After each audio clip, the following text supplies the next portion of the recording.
Chapitre 66. Inégalité. Oui. Je comprends ce que vous dites, mais puis-je vous poser une question à votre sujet? Demandai-je. Bien sûr. Demandez-moi ce que vous voulez savoir, répondit Roussorn. Je vois que le système social ici semble parfait, car vous vivez tous ensemble en harmonie comme une communauté. Cependant, il y a quelque chose que je ne comprends pas tout à fait. Guillemets doubles. En réalité, une société égalitaire idéale ne devrait pas diviser les gens en classes, comme la classe dirigeante, à laquelle vous appartenez évidemment, et ceux de la classe ouvrière, comme ceux qui m'ont accueilli ces derniers jours. Mon impression est que vous, la classe dirigeante, semblez avoir une qualité de vie différente. Les gens ordinaires ici travaillent dur et vivent dans de petites maisons qui n'ont même pas l'électricité. Lorsque je compare leur maison simple à ce palais, vous vivez dans un bâtiment si magnifique, grandement illuminé la nuit et brillant de mille feux le jour avec de l'or et des pierres précieuses. À mon avis, cette inégalité ne devrait pas exister dans une société idéale, expliquai-je. Si j'interprète ce que vous voyez en appliquant les paramètres auxquels vous êtes habitués, alors cela est vrai de votre point de vue, et cela constituerait une inégalité sociale, répondit Roussorn d'un ton énigmatique. La base de votre système de pensée est que tout le monde vit dans l'ignorance.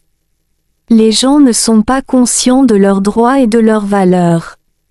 Ils ne sont même pas conscients de leurs devoirs et de ce qu'on attend d'eux. Lorsque cette connaissance manque, un processus s'installe, appelé « ceux qui en savent plus », profite de ceux qui en savent moins. Guillemets doubles. Si vous demandiez aux citoyens ici s'ils sont conscients des difficultés de leurs occupations et de leur vie quotidienne, ils vous diraient qu'ils en sont très bien conscients. Ils sont tous au courant de la motivation qui les pousse à faire ces choses chaque jour, bien que le mot « motivation » ne saisisse peut-être pas exactement le sens. En effet, il vaudrait mieux dire qu'ils acceptent volontairement ce qui leur a été assigné, car la motivation ne vient pas nécessairement de la volonté. Guillemets doubles. Pour simplifier, poursuivit Roussorn, même si ce que vous voyez peut sembler être des disparités ou des inégalités, personne ici n'est abusé ou exploité. Au contraire, chacun est très conscient des valeurs qu'il apporte.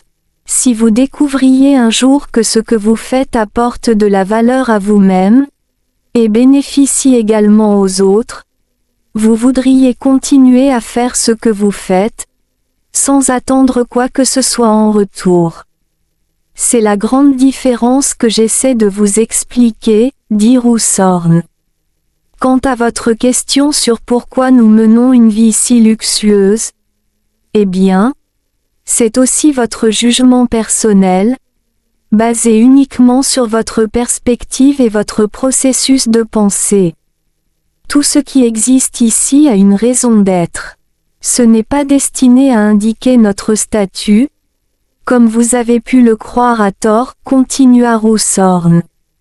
Commençons par mes vêtements. Je ne porte pas ces vêtements en or parce que je me crois supérieur aux autres, mais parce que cette fibre dorée est le meilleur médium pour que nos âmes interagissent avec d'autres énergies dans l'univers.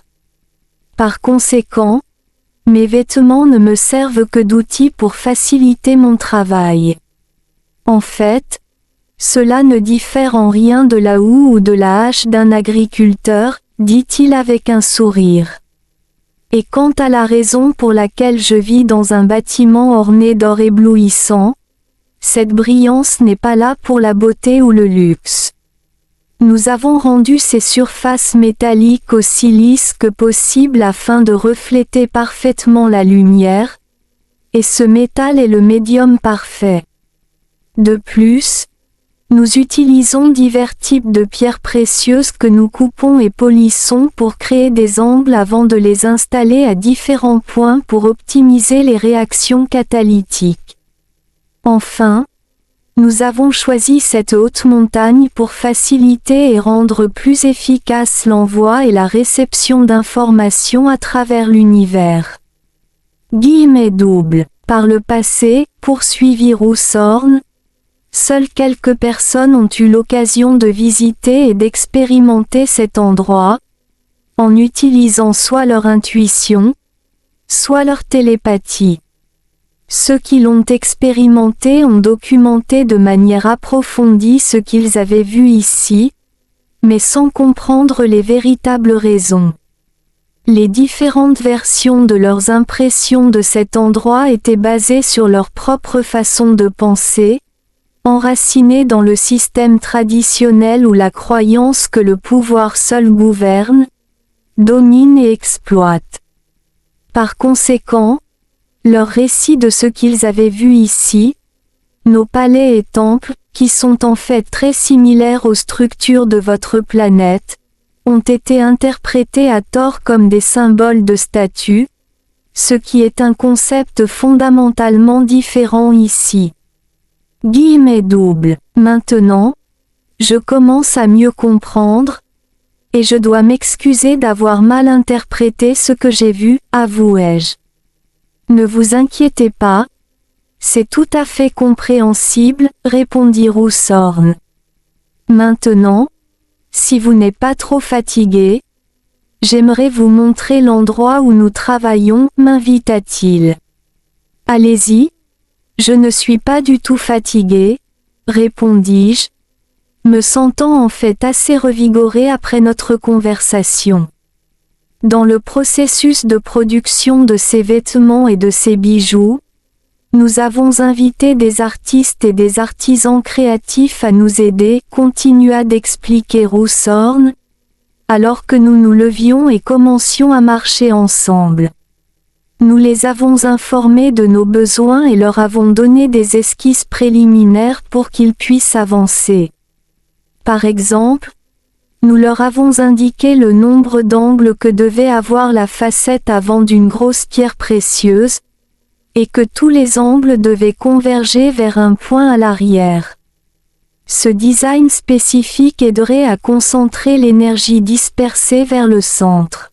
Quant à la décoration et au style, nous avons donné à ces artisans une totale liberté. Ils pouvaient aligner les pierres précieuses de manière à les rendre aussi impressionnantes qu'ils le souhaitaient. Mais nous devions leur donner des instructions précises sur les positions exactes où placer les pièces car la pierre principale devait être au centre du front ou de la poitrine. Donc, lorsque vous voyez ces magnifiques bijoux, vous les considérez probablement comme purement décoratifs, mais pour nous, ce sont nos instruments et outils, ajouta-t-il, alors que nous nous dirigions vers le grand bâtiment.